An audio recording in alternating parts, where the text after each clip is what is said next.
आज हामी एउटा यस्तो राजनीतिक घटनाको चिरफाड गर्दैछौँ जुन हेर्दा सामान्य देखिन्छ तर त्यसभित्र ठूलो राजनीतिक भूकम्प लुकेको रहेछ जसले नेपालको मतलब सबैभन्दा पुरानो पार्टी नेपाली कांग्रेस भित्रको एउटा ठूलो लडाईँको कथा भन्छ। हो र यो कथा सुरु हुन्छ एउटा मिति सर्ने सामान्य निर्णयबाट।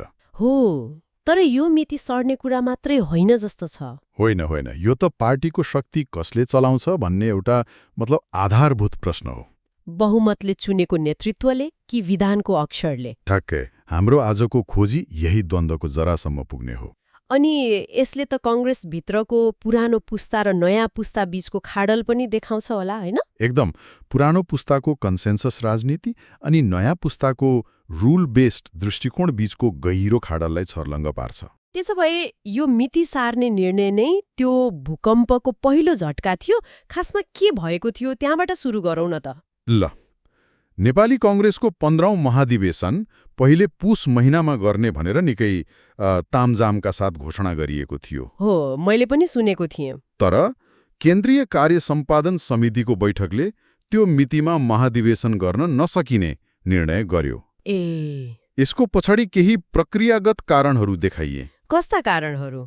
स्रोतहरूमा त क्रियाशील सदस्यताको कुरा निकै उठेको देखिन्छ नि। हो, मुख्य गाँठो त्यही पर्यो। क्रियाशील सदस्यहरू भनेका पार्टीका प्रारम्भिक मतदाता हुन्।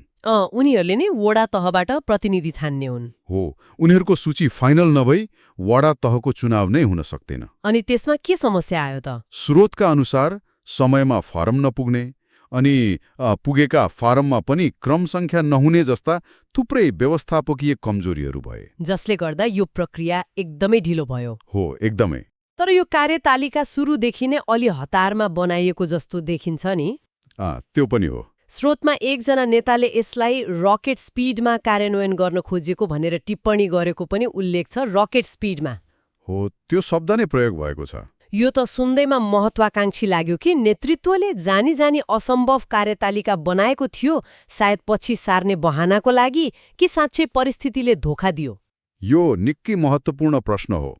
अब नेतृत्व पक्षको भनाइ अनुसार त उनीहरूले सक्दो प्रयास गरेका हुन्, तर प्रक्रियागत जटिलताले गर्दा सम्भव भएन। तर अर्को पक्षले त पक्कै त मान्दैन होला। मान्दैन। अर्को पक्षको शङ्का के छ भने यो ढिलाइ जानाजान गरिएको हो, ताकि विशेष महाधिवेशनको मागलाई पन्छाउन सकियोस्। ठ्याक्कै। जे होस्, अब नयाँ कार्यतालिका आएको छ। कहिलेको लागि? केन्द्रीय महाधिवेशन आउँदो वैशाख 28 देखि 31 गतेसम्म काठमाडौँमा गर्ने अनि वडा अधिवेशन चाहिँ चैत 21बाट सुरु गर्ने निर्णय भएको छ। ल, महाधिवेशन सर्नु त एउटा कुरा भयो, तर यसको असरले त पार्टीभित्र अर्कै भुइँचालो ल्याइदिए जस्तो छ नि, हैन? हो। यो विशेष महाधिवेशनको कुरा कहाँबाट आयो? यो विवादको केन्द्रबिन्दु यही हो जस्तो लाग्यो मलाई त। एकदम। महाधिवेशन स्थगनको निर्णयले एउटा यस्तो ढोका खोलिदियो जुन नेतृत्वले बन्द गर्न चाहेको थियो। पहिलेदेखि नै नेतृत्वको कार्यशैली र नीतिगत दिशासँग असन्तुष्ट रहेको एउटा ठूलो समूह थियो पार्टीभित्र। अनि यो ढिलाइले उनीहरूलाई एउटा मौका दियो। मौका मात्र होइन, एउटा गतिलो हतियार नै दियो, र त्यो हतियार हो पार्टीको विधान। ल, अब हामी पार्टीको संविधानभित्र छिर्दैछौँ, जहाँ एउटा यस्तो धारा रहेछ जुन अहिलेको विवादको केन्द्रमा छ।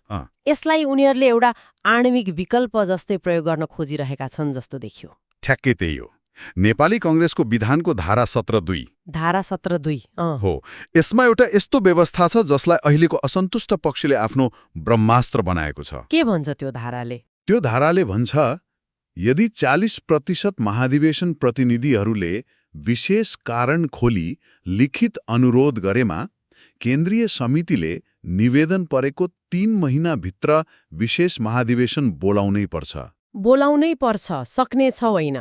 होइन, बोलाउनु पर्ने छ। यहाँ याद गर्नुपर्ने शब्द यही हो। यो ऐच्छिक होइन, बाध्यात्मक व्यवस्था हो।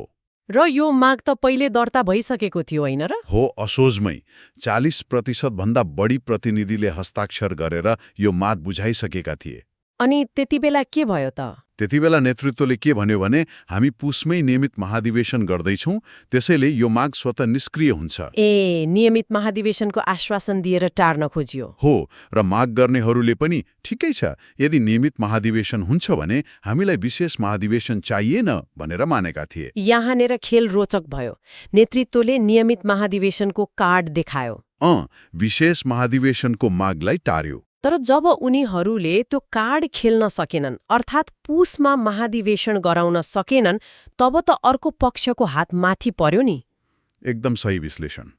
जब पुसमा महाधिवेशन नहुने पक्का भयो, तब त्यो पुरानो माग फेरि जीवित भयो। अनि त्यो 3 महिनाको समय सीमा पनि त सकिन लाग्यो होला। हो, विधान अनुसार त्यो माग दर्ता भएको 3 महिनाभित्र, अर्थात् स्रोतका अनुसार पुस 28-29 गतेभित्र विशेष महाधिवेशन बोलाइसक्नुपर्ने बाध्यात्मक अवस्था सृजना भयो। ओहो।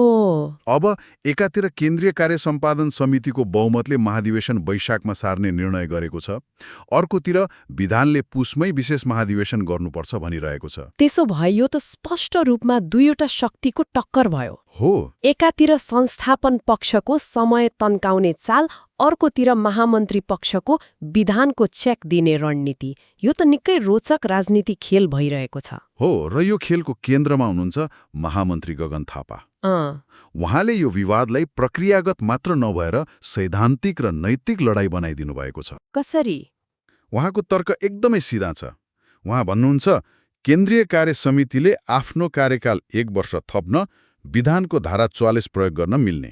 तर 40% महाधिवेशन प्रतिनिधिले माग गर्दा धारा 17 अनुसार विशेष महाधिवेशन बोलाउन नपर्ने। ठ्याक्कै। यो दोहोरो मापदण्ड कसरी हुन सक्छ भन्ने उहाँको प्रश्न हो। वाह, यो त गजबको तर्क हो। मतलब आफूलाई सजिलो हुँदा विधान मान्ने, अप्ठ्यारो पर्दा नमान्ने गर्न पाइँदैन भन्ने हो। उहाँको पत्रकार सम्मेलनको एउटा भनाइ त निकै चर्चित भयो। देश संविधानले चल्छ भने पार्टी पनि त विधानले चल्छ नि। हो, त्यो भनाइले निकै तरङ्ग ल्यायो। यो भनाइले त यो झगडालाई एउटा सानो कोठाबाट निकालेर देशकै लोकतान्त्रिक अभ्यासको बहसमा ल्याइदियो नि। हो, उहाँले यो प्रश्न उठाएर नेतृत्वलाई नैतिक सङ्कटमा पारिदिनु भएको छ। नेतृत्व पक्षको केही तर्क छैन त यसबारेमा? नेतृत्व पक्षको एउटा तर्क के छ भने यसरी विशेष महाधिवेशन बोलाउँदा पार्टी फुट्न सक्छ। ए, फुटको डर देखाइएको छ। हो, तर महामन्त्रीको जवाब पनि तयार छ। उहाँ भन्नुहुन्छ, यदि पार्टी फुट्ने डरले विधानको व्यवस्था प्रयोग नै नगर्ने हो भने विधानमा यस्तो व्यवस्था किन राखियो? के यो देखाउनको लागि मात्रै हो? गम्भीर प्रश्न हो यो त। हो, यो प्रश्नले पार्टीको लोकतान्त्रिक चरित्रमाथि नै गम्भीर बहस सिर्जना गरेको छ। एकछिन नै, यो त गजबको कुरा भयो। मतलब पार्टीको विधानमा नै असन्तुष्ट पक्षको लागि एउटा प्रेसर कुकरको सिट्टी जस्तो व्यवस्था राखिएको रहेछ, ताकि विस्फोट हुनु अघि नै बाफ बाहिर आओस्। तर अहिले नेतृत्वले त्यो सिट्टी नै बन्द गर्न खोजिरहेको जस्तो देखियो। तपाईको उपमा एकदमै सान्दर्भिक छ। असन्तुष्ट पक्षको तर्क त्यही हो। उनीहरू के भन्छन् त? उनीहरू भन्छन्, हामीले पार्टी फुटाउन होइन, बचाउन यो व्यवस्था प्रयोग गर्न खोजेका हौं। उनीहरूको भनाइमा जब पार्टीभित्र नीति र नेतृत्वमाथि गम्भीर असन्तुष्टि हुन्छ, त्यसलाई व्यक्त गर्ने वैधानिक मञ्च नै विशेष महाधिवेशन हो। अनि यसलाई रोक्नु भनेको त? लोकतन्त्रलाई नै रोक्नु हो। यो विवाद अब तर्क र बहसमा मात्रै सीमित छैन जस्तो छ। स्रोतहरू हेर्दा त महामन्त्रीले एक किसिमको अल्टिमेटम नै दिएका छन्। हो, यो त खेलको अन्तिम चरण जस्तो देखिन्छ। हो, अब यो लडाईँ निर्णायक मोडमा पुगेको छ। महामन्त्री थापाले पत्रकार सम्मेलनमा स्पष्ट शब्दमा भन्नुभएको छ, फरक मत लेख्यौं, अब घर गएर सुत्यौं भन्ने होइन। मतलब अब एक्सनमा जाने हो।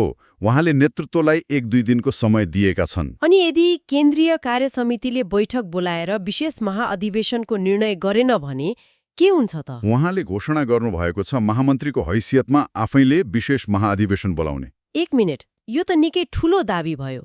तर के महामन्त्रीसँग साँच्चै त्यो अधिकार छ त? के यो राजनीतिक ब्लफ मात्र हो? विधानले के भन्छ? के एउटा महामन्त्रीले केन्द्रीय समितिको निर्णयलाई यसरी उल्ट्याउन सक्छ? यहाँनिर कुरा अलि प्राविधिक छ, तर महत्त्वपूर्ण छ। उहाँको दाबीको आधार पनि विधान नै हो। कसरी? विधान अनुसार पार्टीको केन्द्रीय कार्यालय महामन्त्रीको मातहतमा सञ्चालन हुन्छ र महामन्त्रीको एउटा मुख्य काम विधानको पालना गराउनु हो। ए, त्यहाँनिर छ कुरो। हो, उहाँको तर्क के छ भने यदि केन्द्रीय समितिले विधानको बाध्यतात्मक व्यवस्थालाई नजरअन्दाज गर्छ भने विधानको रक्षा गर्ने जिम्मेवारी महामन्त्रीको काँधमा आउँछ। मतलब यो राजनीतिक ब्लफ मात्र नहुन पनि सक्छ। त्यो त समयले देखाउला, तर यसले नेतृत्वलाई ठूलो दबावमा पारेको छ।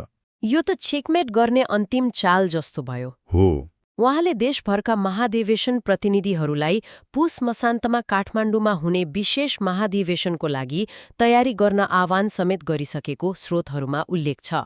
गरिसक्नु भएको छ। यो त अब पछाडि हट्ने ठाउँ नै छैन जस्तो देखियो। देखिँदैन। र उहाँले अर्को एउटा महत्त्वपूर्ण इशारा पनि गर्नुभएको छ। के? उहाँले भन्नुभएको छ कि त्यो विशेष महाधिवेशनले आफ्नो कार्यविधि आफै बनाउनेछ र त्यसले नीति र नेतृत्व दुवै फेर्न सक्ने सम्भावना छ। ओहो, नीति र नेतृत्व दुवै? हो। यसले के स्पष्ट पार्छ भने यो केवल महाधिवेशनको मितिको लडाईँ मात्र होइन, यो पार्टीको भविष्यको दिशा र नेतृत्व कसको हातमा हुने भन्ने लडाईँ हो। त्यसो भए यी सबै स्रोतहरूलाई जोडेर हेर्दा यसको सार के निस्क्यो त? सार के हो भने एउटा महाधिवेशनको मिति सर्ने घटनाले नेपाली कङ्ग्रेसभित्रको वर्षौंदेखिको सैद्धान्तिक र राजनीतिक मतभेदको बिर्को खोलिदिएको छ। यो एकातिर स्थापित नेतृत्वको बहुमतको आडमा गरिने कन्सेन्सस राजनीति र अर्कोतिर पार्टी विधानको अक्षरशः पालना हुनुपर्छ भन्ने नयाँ पुस्ताको रूल बेस्ड दृष्टिकोण बीचको महासंग्राम रहेछ। बिल्कुल। र यहाँ एउटा ठूलो प्रश्न जन्मिएको छ, जुन केवल कङ्ग्रेसको लागि मात्र होइन, नेपालका सबै राजनीतिक दलहरूको लागि सान्दर्भिक छ। के हो त्यो प्रश्न? लोकतन्त्रमा ठूलो के, बहुमतको निर्णय कि स्थापित नियम र विधान? कहिले बहुमतको निर्णय सही हुन्छ र कहिले विधानको पालना अनिवार्य हुन्छ। नियमको पालना गर्न खोज्दा त्यो विद्रोह कहिलिन्छ कि सुधारको प्रयास? यो द्वन्द्वले यिनै गम्भीर प्रश्नहरूलाई बहसमा ल्याइदिएको छ। हो, एकदम। र अन्त्यमा हाम्रो श्रोतालाई सोच्नको लागि एउटा प्रश्न छोडेर जाउँ। हुन्छ। हामीले छलफल गर्यौं कि यो लडाईँ विधानको पालना गर्ने वा नगर्ने भन्नेमा केन्द्रित छ। तर ती 40% महाधिवेशन प्रतिनिधिहरू जो यो टक्राउको जोखिम मोल्न तयार भए, उनीहरूलाई त्यो बिन्दुसम्म पुर्याउने खास असन्तुष्टिहरू के थिए होला? यो महत्त्वपूर्ण प्रश्न हो। त्यो नेतृत्व र पार्टीको नीतिप्रतिको कुन तहको निराशा थिए होला जसले उनीहरूलाई पार्टीको विधानमा लेखिएको आणविक विकल्प प्रयोग गर्न बाध्य बनायो? हो। यसको जवाफले सायद यो विवादको भित्री कथा भन्छ।